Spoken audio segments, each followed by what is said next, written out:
Top 10 के sponsor है Adnan water tank, safe and healthy water storage solution, Ballaguda, Hyderabad.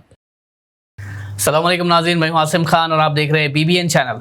आइए देखते हैं आज की टॉप 10 न्यूज़। गाजा स्ट्रिप के कुछ हिस्सों में ऑपरेशनल कंट्रोल हासिल करने के मकसद से आज इजरायली मिलिट्री ने गाजा में अपनी मिलिट्री ऑपरेशंस, एयर स्ट्राइक्स और ग्राउंड ट्रूप्स की डिप्लॉयमेंट को मजीद बढ़ाया है। इजराइल डिफेंस फोर्सेस ने यह भी कंफर्म किया कि उनका नया और शिद्दत वाला हमला एक नए मिलिट्री ऑपरेशन का हिस्सा है जिसे गिडियन चैरियट्स का नाम दिया गया है। इस ऑपरेशन का असल मकसद होस्टेजेस की रिहाई और हमास का खात्मा करना है। आज बगदाद में 34वें अरब लीग समिट का आगाज हुआ, जिसमें 6 अरब ममालिक के सरबराहान और पूरे रीजन के रिप्रेजेंटेटिव्स और इंटरनेशनल ऑर्गेनाइजेशंस शामिल हुए। समिट का सेंट्रल फोकस गाजा में जारी जंग को बताया जा रहा है। आखिरी प्लेनरी सेशन में बगदाद डिक्लेरेशन जारी किया जाएगा, जिसमें फ्यूचर एक्शन प्लान के साथ साथ अगला होस्ट मुल्क भी अनाउंस किया जाएगा। मिलिट्री खिदमात को सलामी पेश करते हुए आज पाकिस्तान में यौम तशक्कुर मनाया गया। रेडियो पाकिस्तान के मुताबिक दिन का आगाज इस्लामाबाद में 31 गन सैल्यूट और सबाई दारुल हुकूमतों में 21 गन सैल्यूट के साथ हुआ। मुल्क भर में खास दुआओं के साथ रैलीज भी निकाली गई। इस मौके पर पाकिस्तान के वजीर आज़म शहबाज शरीफ ने भारत के साथ हुए रीसेंट कन्फ्रंटेशन को याद दिलाते हुए कहा कि पाकिस्तान अमन का हामी है, लेकिन अपने दिफा के लिए हम हर मुमकिन जवाब देने का हक रखते हैं। नेशनल इन्वेस्टिगेशन एजेंसी ने 2 अहम दहशतगर्दों को मुंबई के छत्रपति शिवाजी महाराज इंटरनेशनल एयरपोर्ट से गिरफ्तार किया है, जो कि आईसिस के स्लीपर सेल से ताल्लुक रखते हैं। ये दोनों दहशतगर्द 2 साल से फरार थे और उनके खिलाफ NIA स्पेशल कोर्ट मुंबई ने नॉन बेलेबल वारंट्स भी जारी किए थे और इन दोनों दहशतगर्दों पर जुमला 6 लाख का इनाम भी रखा गया था। NIA ने कहा कि ये गिरफ्तारी आईसिस की भारत में ऑपरेशंस तोड़ने के लिए एक अहम तरक्की है।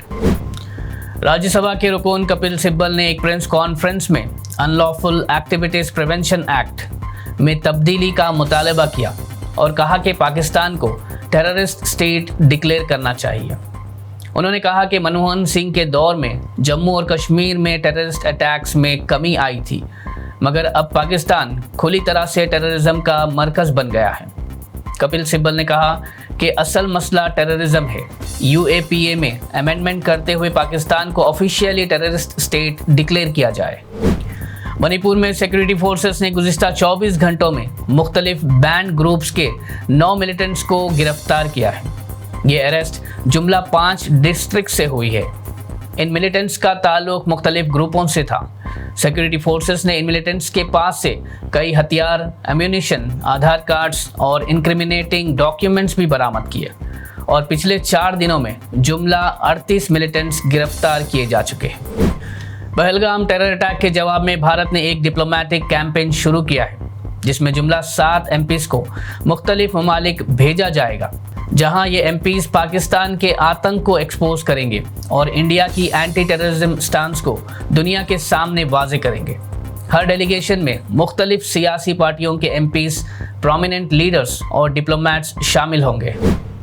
मुंबई एयरपोर्ट और ताज होटल को आज ईमेल के जरिए बॉम्ब से उड़ा देने की धमकी दी गई। इस धमकी में अफजल गुरु की फांसी का हवाला दिया गया और कहा गया कि इंसाफ नहीं हुआ तो इसका जवाब दिया जाएगा। पुलिस के मुताबिक ईमेल में S शंकर नामी शख्स का भी जिक्र है, जो कि एक कॉन्विक्ट था। सिक्योरिटी को टाइट करते हुए बॉम्ब डिस्पोजल स्क्वाड्स को डिप्लॉय किया गया है और सर्च ऑपरेशंस भी जारी है। फिलहाल किसी एक्सप्लोजिव का पता नहीं चला, मगर इन्वेस्टिगेशंस जारी है और ईमेल का सोर्स ट्रेस किया जा रहा है।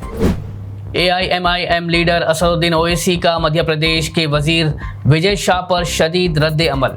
कहा, यह गलीज और कचरा सोच है। हुकूमत विजय शाह को फारिग करके गिरफ्तार करे। असद ओवैसी ने कहा कि विजय शाह का बयान एक पुरमकसद नफरत का इजहार है, जो एक मुख्तसर कम्युनिटी के खिलाफ है। उन्होंने मजीद कहा कि विजय शाह को समझना चाहिए कि नफरत दहशतगर्दी से होनी चाहिए, जो पाकिस्तान से आ रही है। अगर आप सिर्फ इसलिए नफरत कर रहे हैं कि नाम मुस्लिम है, तो फिर दुनिया में ऐसी कोई दवाई नहीं जो आपका इलाज कर सके।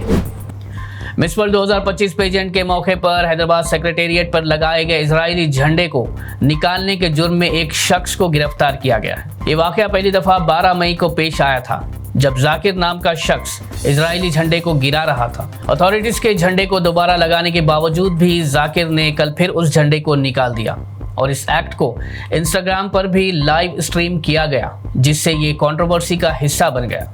इसके बाद पुलिस ने जाकिर के खिलाफ 2 मुकदमा दर्ज करते हुए उसे गिरफ्तार कर लिया।